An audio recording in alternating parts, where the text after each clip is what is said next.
Good morning and welcome, Patriot Radio News Hour, Joe and Jason on this Thursday. I think the first time in a week, I'm going to say at least for right now, we don't have a record high gold price. We'll see. The day is not over. It has been just a wild morning.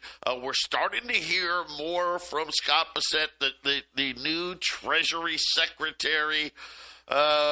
Different, obviously, than Janet Yellen, the lunch lady, but not, unfortunately, a lot of the same things, which is we have way too much debt.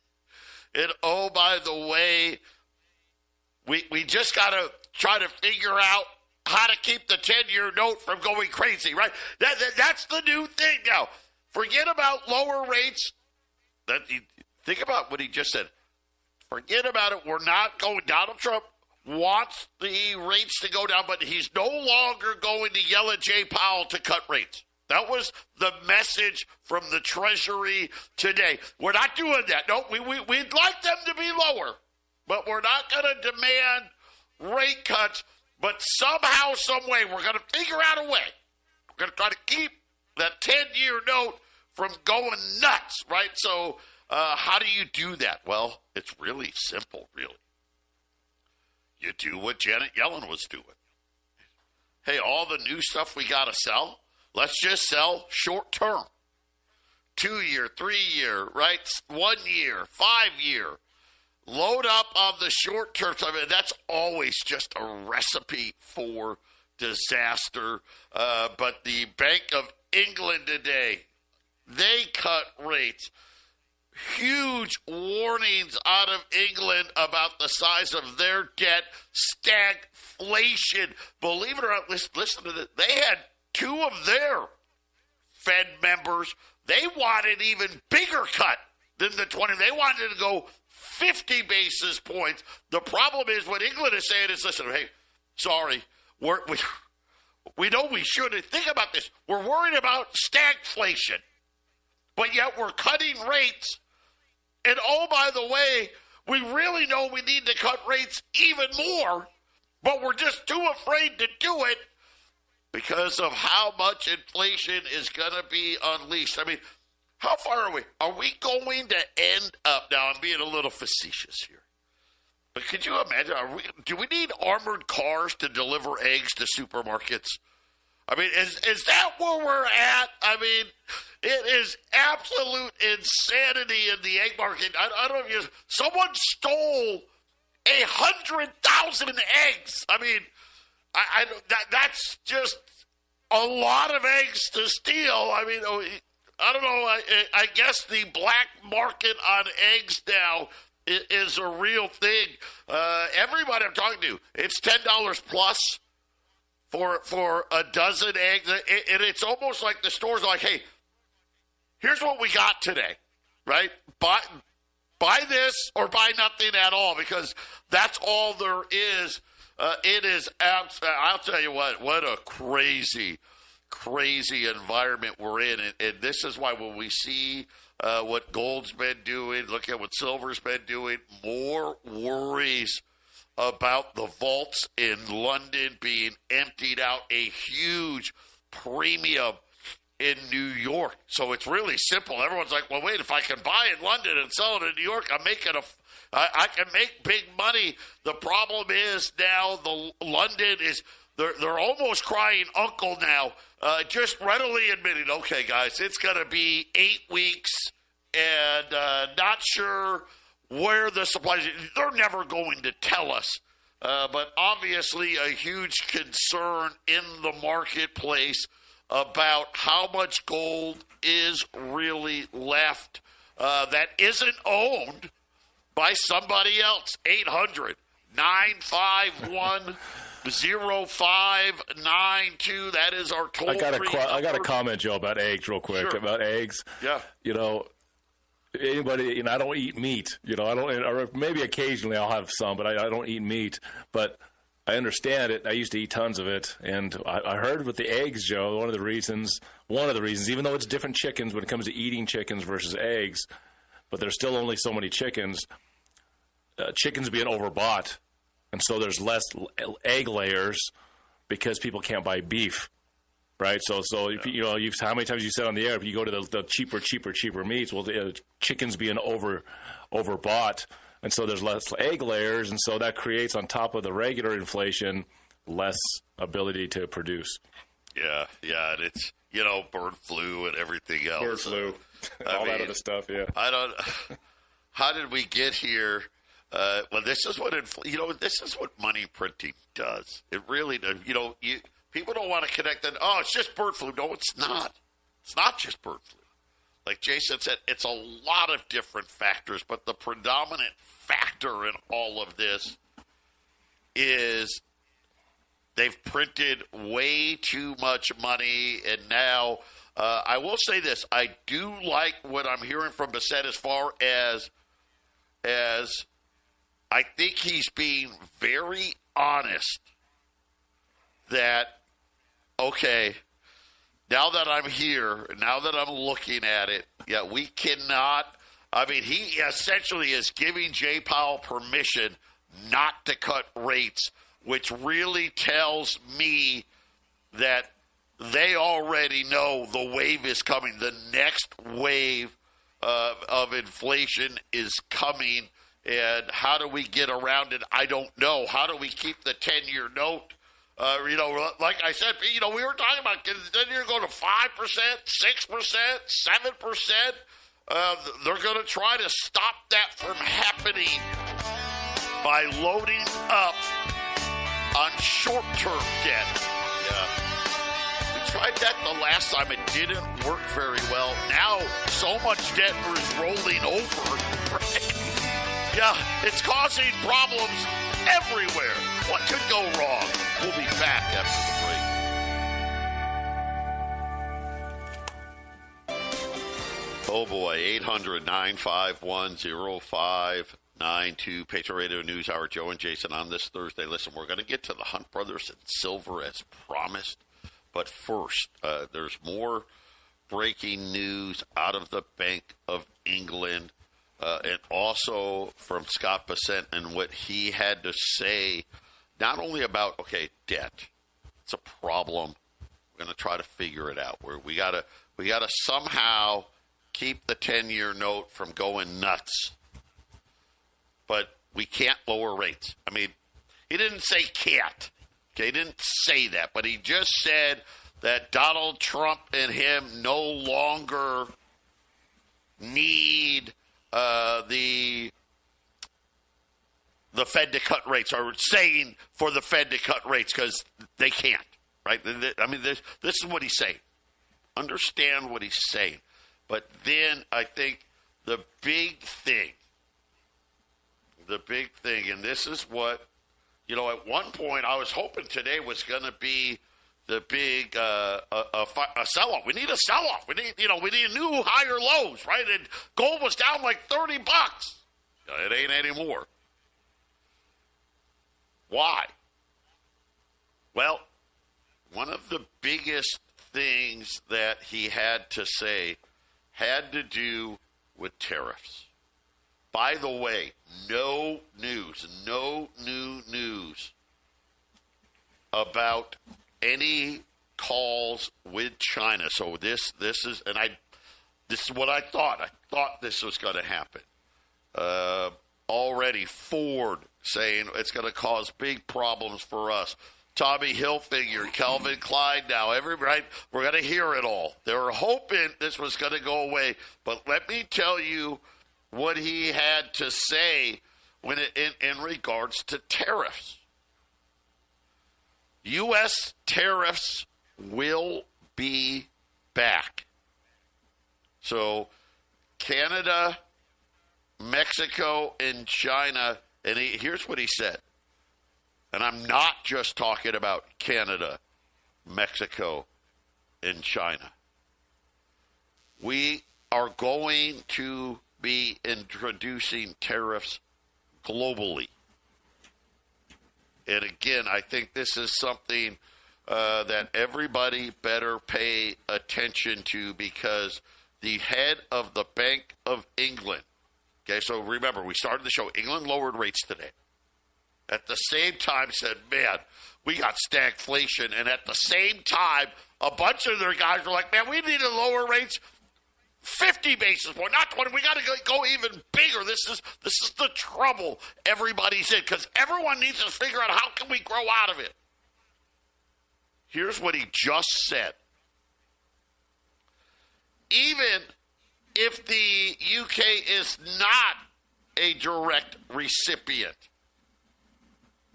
of tariffs imposed by the United States, it will have a great effect. And unfortunately, I don't see how we are going to avoid them. In other words, the Bank of England's Jason more or less saying, get ready. The United States is letting the world know tariffs are coming everywhere. And on that same note, our favorite Speaker of the House, Mr. Johnson came out and said the extending the Trump tax cuts are stuck in the mud. We don't have the votes. We don't have the money. And, Jason, the only way I see that they can get the money, right, is these tariffs are coming. And I think Canada and Mexico, I think in 30 days here, everybody better be ready for a 10% tariff on Canada and Mexico. And then get ready. Europe is on the clock now. They're going to be next. And, Jason, I think this is going to drive gold prices even higher.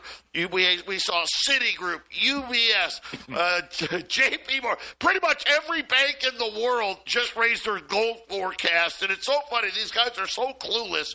They were like, well, gold's going to be $2,800 in 2025. All of a sudden today, they're all saying 3,000. Jason, that's a pipe dream. It's going well above that number. Right, and how many times have you said the dollar is the cleanest shirt in the dirty clothes basket, right? Yeah. Listen, as much as we're going to say de-dollarization is a big deal, that's something that's happening.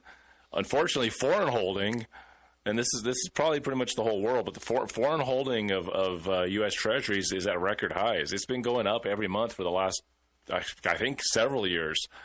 So these countries that are going to have tariffs against them are also needing dollars for liquidity in their markets, and it's going to become harder to have those dollars if they're having to pay out in tariffs.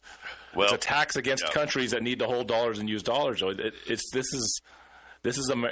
looks like on its face that America is just trying to scrape whatever they can off of a really bad world economy, Joe.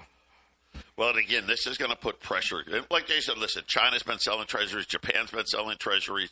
Our European allies, they've been buying them. Listen, profits from business has been great, so they've been buying too. Let's not kid ourselves. They've been buying. But now they're going to be pressured. We need to grow our economies. We may be forced to do what China and Japan are doing. We may be forced to sell these treasuries. And I think this is why Scott Bessent is so worried about the 10-year note and saying, hey, forget about cutting rates. We want the rates to go down, but we're more worried about how can we control the 10-year note. That worries me, because if that's really the focus, how high do they think the 10-year note was going to go that they've decided that, hey, this is what we're going to have to do. We're going to have to do everything we can not to have that 10-year note go higher. And how do you do that? Well, you don't make the 10-year note auctions have a lot in them, right? You want big demand because there's little amounts, which means you got to load up on all the other kind of debt, Jason. And that's really, I think, what we're going to see. Well, and the 20-year touched on 5%, didn't it? Very, very briefly, didn't it? Yep. And one of the reasons I'm bringing up that there's foreign holders of about a year ago it was 7.7 trillion. Now we're at almost 8.7 trillion. So foreign holdings are growing. And Joe, let's just say for you guys that are silver customers, you have your junk silver, you have your silver rounds, you have your bars, and if you're somebody that has to sell, you start selling the lower end stuff first. These other countries hold other currencies. But if they're going to sell off currencies, as Joe said, they may not sell the dollars off first, right, Joe? They may be selling off whatever else you're holding, and when it comes to this stuff, so the dollar being the cleanest shirt in the laundry basket, maybe that's why, Joe, we're still seeing higher amounts of foreign holdings in dollars, because if you're going to sell to try to balance your book, so to speak, you'll probably sell the dollars less. So if we see a dollar sell-off worldwide, there's your depression. There's your huge collapse worldwide. Yeah, I think the more of this is going to be, wait a minute. If I sell euros, I'm going to get less, right? I sell pounds because these currencies are so weak now. If I sell dollars, look how much more I'm going to get. Like right now, you want to travel to Europe? It's a great time to do it. Why? Because it's almost at parity with the dollar. Right? So you're almost getting dollar for dollar. I mean, think about it. There's been, at one point, the euro was like $1.40, right? You needed $1.40 for €1. Same thing with the pound, right? The pound, I mean, it's like $1.20. It's very close. And so what I worry about is these countries are desperate. They're desperate.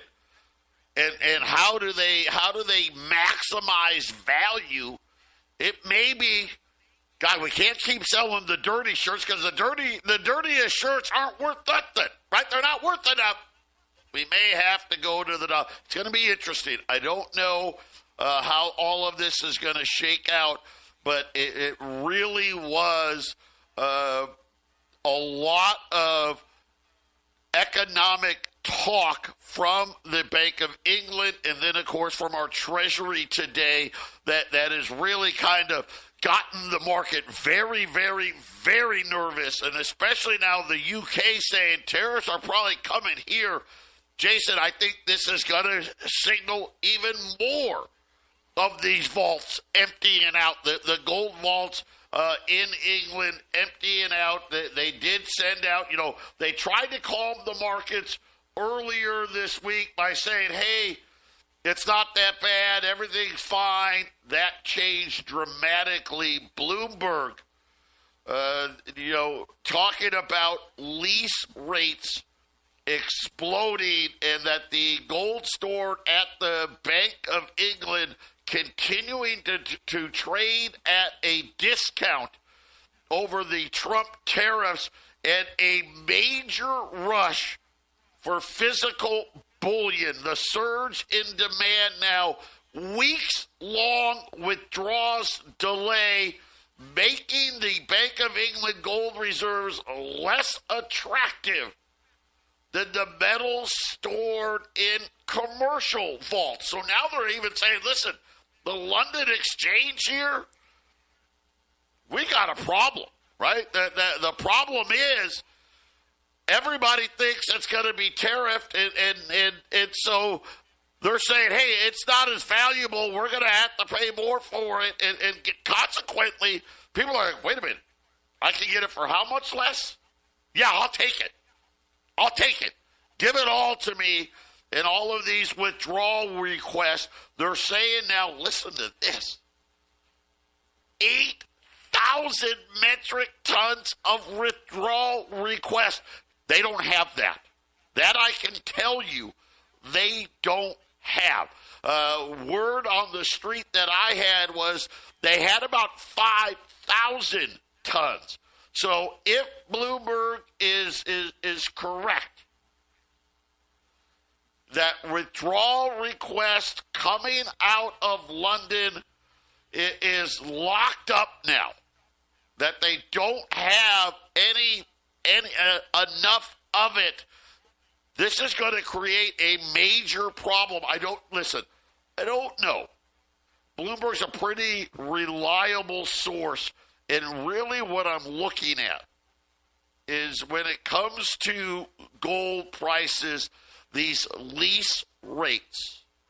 Hey, I'm going to lease some of this gold. And these are guys, let's face it, hey, I don't have any plan on taking it, right? I just want to make some money.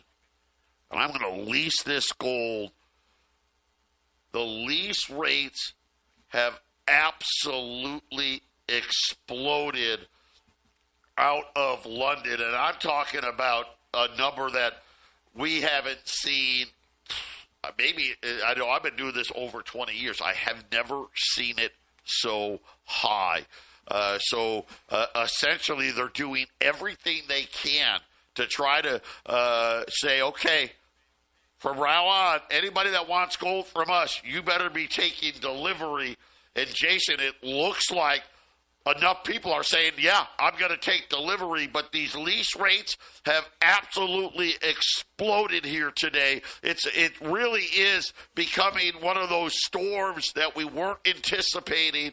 And then, of course, the Bank of England today lowering rates, should have lowered it by more, saying that stagflation is here, and oh, by the way, we can't avoid U.S. tariffs.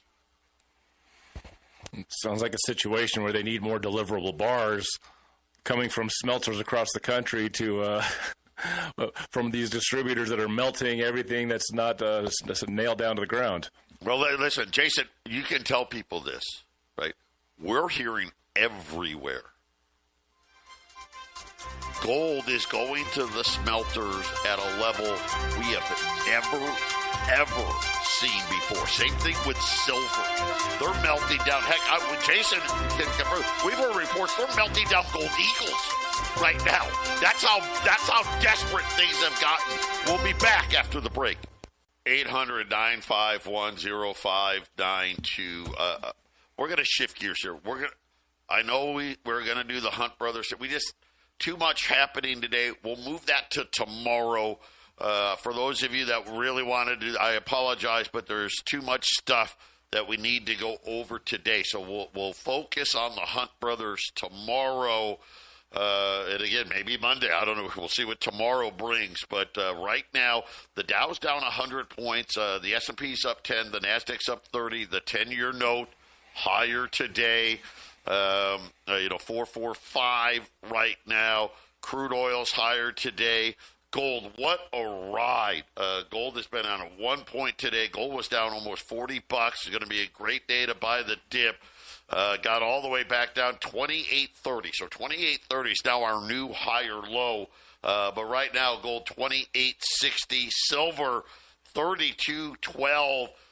Really not doing a whole lot today, as a lot of breaking news from the U.S. Treasury Department essentially saying, get ready. Tariffs are coming, and we're not just talking about Mexico, Canada, and China. So it gives you a good indication that here at the beginning of March, it looks like Canada and Mexico, there's going to be a number. What that number is going to be, I don't know. Probably somewhere 5-10, probably 10% would be my guess, but we'll have to wait and see on that. There was a story about a potential ceasefire in Ukraine. The Daily Mail, for what it's worth, saying that what they're saying the Trump peace plan is, I don't know, this would be a tough one for Ukraine to accept, but Trump's allegedly now, Ukraine will remove itself from the Kursk region of Russia. They will no longer be allowed to join NATO. They will essentially give Russia the territory that Russia wants in the Donbass, and Crimea officially will become part of Russia. And, oh, by the way, we'll need to pump in about $500 billion over the next 10 years to help reconstruct Ukraine. So now that $500 billion, he's going to ask Europe to help, but this is what they're saying that the plan would be, and hoping that they could have a ceasefire in April and maybe a deal done, sometime in that Easter, April, Easter to May time frame. I don't know, but hey, I'm for that, right? I put my hand up. I don't know how Ukraine would feel about that. It pretty much sounds like, hey, we're going to give Russia everything we want, and we'll give you money to rebuild, but we'll see how that unveils. By the way, workers now accepting the buyout. They have till the end of the day today. It's now to 40,000. Just to let you know, they wanted 200,000, so we still got a ways to go here. But we'll know if this is good or not. We'll start looking. By the way, jobless claims 219,000, a little. That's nothing. Didn't show anything here or there. We'll get the government jobs number tomorrow. That'll be an interesting number. But if you could fire or buy out 200,000 government employees and not hurt employment, not hurt the stock, not hurt the economy, that will tell you, man, we were really overbloated. The problem is, how much can you cut before it starts having an effect on labor and jobs and companies here in the U.S.? At least right now, Jason, we won't know that number, but 40,000 are going to accept them. Of course, get in a buyout, they're going to get a big check. But we'll see how much spending the Trump administration can try to squeeze out here, because Johnson today saying tax cuts look dead in the water unless they come up with a lot more money from somewhere, Jason.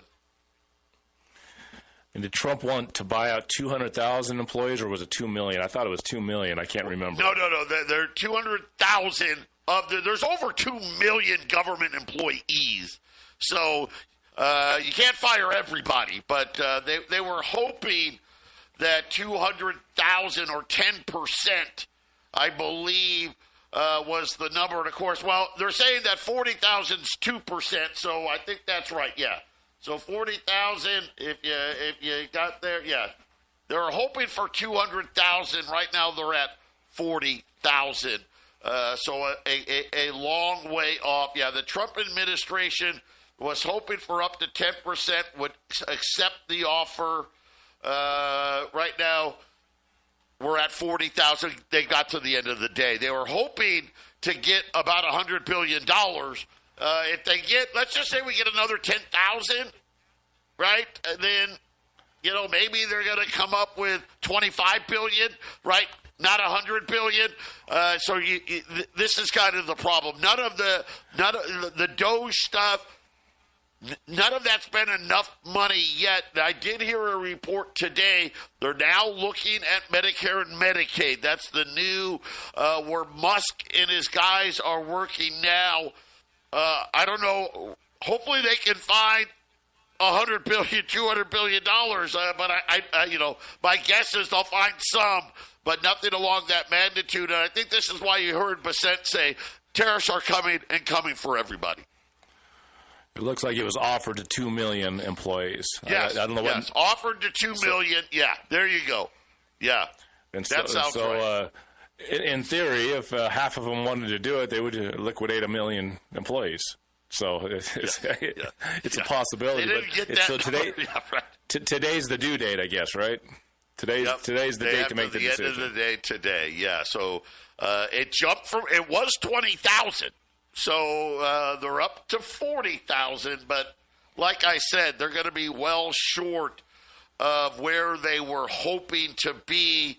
And again, I think that's, now does that mean, are we going to then start firing employees? That I don't know, right? I mean, if they get to this point where, hey, we've got to somehow find $100 billion, Jason, that may end up happening. They may say, okay, only 50,000 of you took the buyout. We're going to fire 150,000 federal employees. I don't know. We'll have to wait and see. No but so far, a little bit disappointing on those numbers. But tomorrow we'll get the jobs numbers and a whole bunch of more. I'm sure a whole bunch more people talking about tariffs. Patriot Radio News Hour. We'll be back after the break.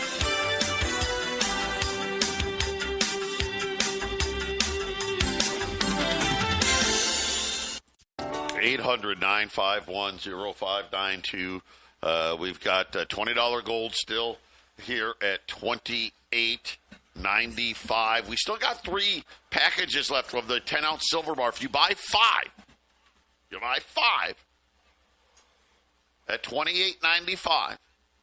We'll throw in a 10-ounce silver bar. So it'll be $14,475. If we have to ship to you, I'll throw in the shipping too on that, by the way. So we've got 3 of those still left. Get in here. Are you figuring it out? Can you tell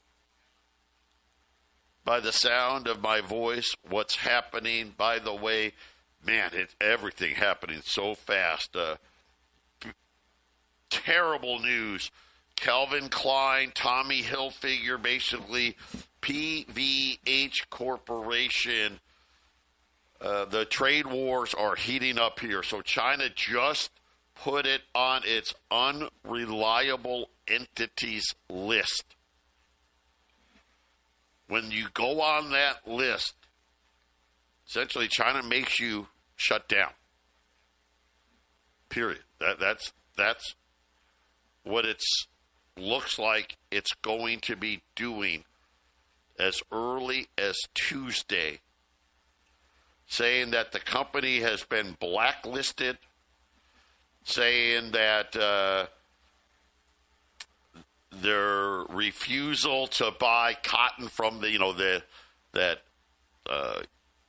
detention area where China's having problems with the Muslims, but it gets worse here. They're saying that in addition to having to shut their stores down in China, which accounts for like 16% of all of their profits, the fear is China may force them to shut down its manufacturing, which I don't know how you can recover from that.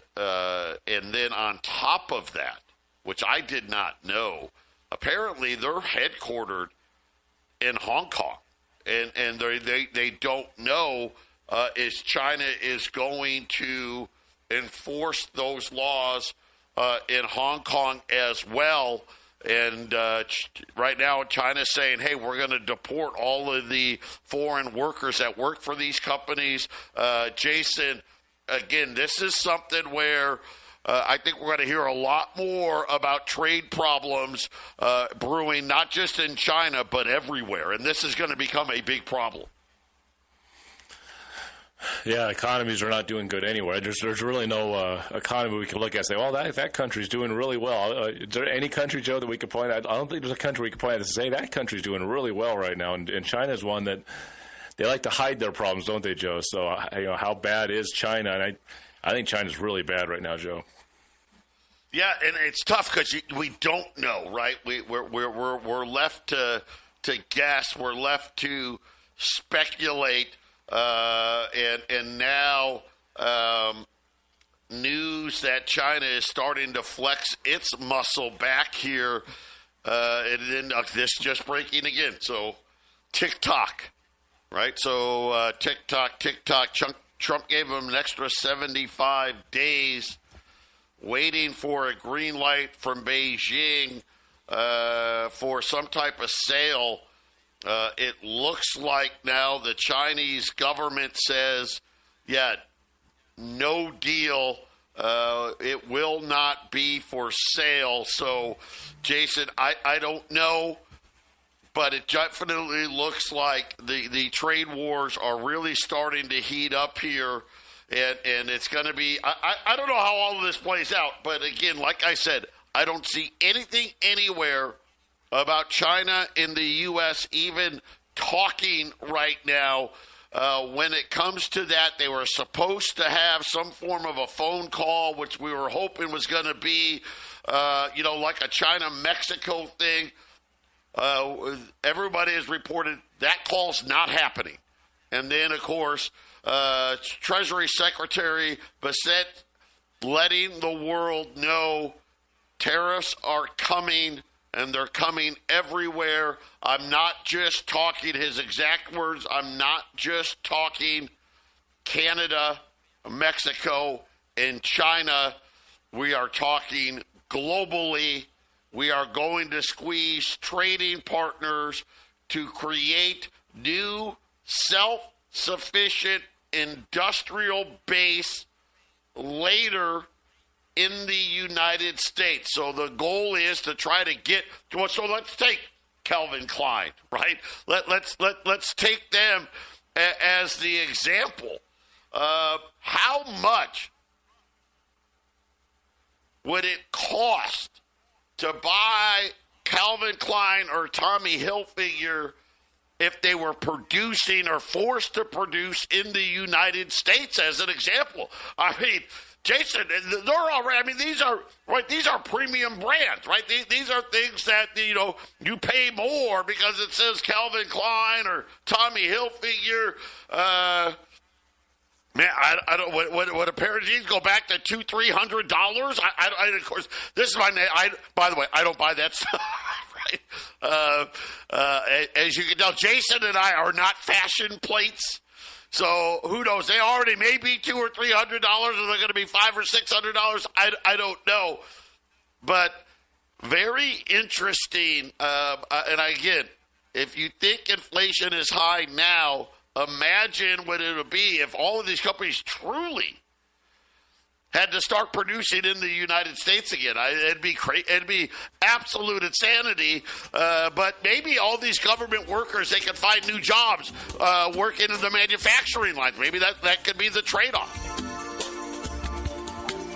Sounds like everything's getting more expensive, Joe. It's a broken record that seems to be getting a little worse every single day. All right. Well, guess what? Not to be outdone, more breaking news. The U.S. Treasury Department imposing sanctions on Iranian oil to China. Uh-oh. Everybody better get ready.